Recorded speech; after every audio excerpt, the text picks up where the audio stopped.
guys, in the last video we have introduced and we have started with the CRC unit, CRC calculation unit, and understand it's little bit of theoretical and its basic overview part.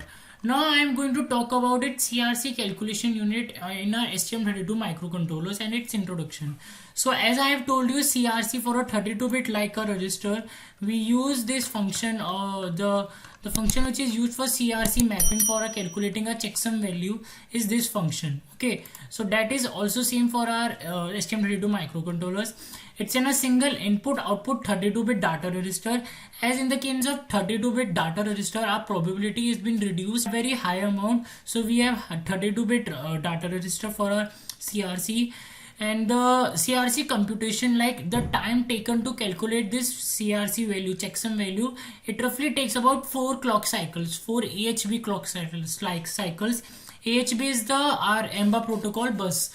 Okay, I have told that in one of the previous videos. I will drop its link in the video description.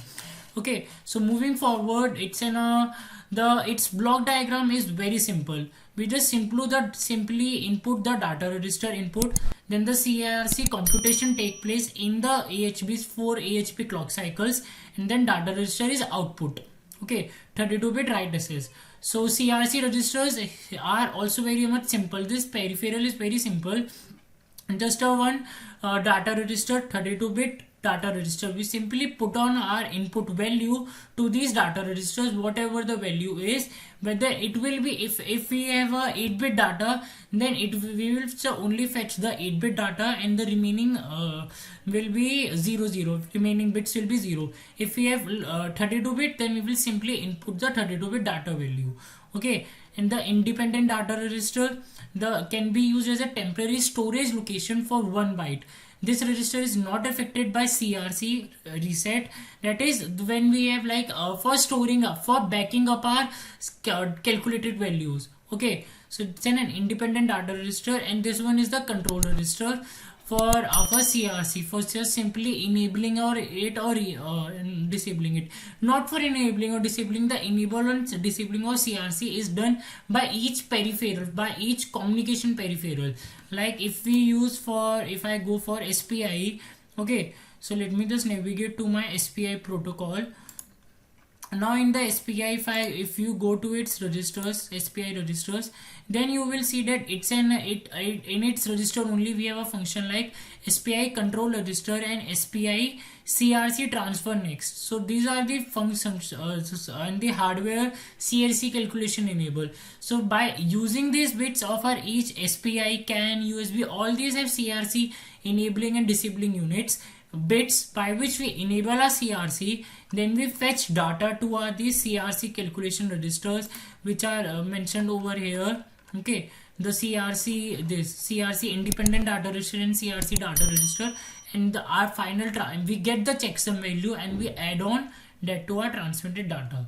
So that is the implementation which will be done for our STM32 microcontrollers.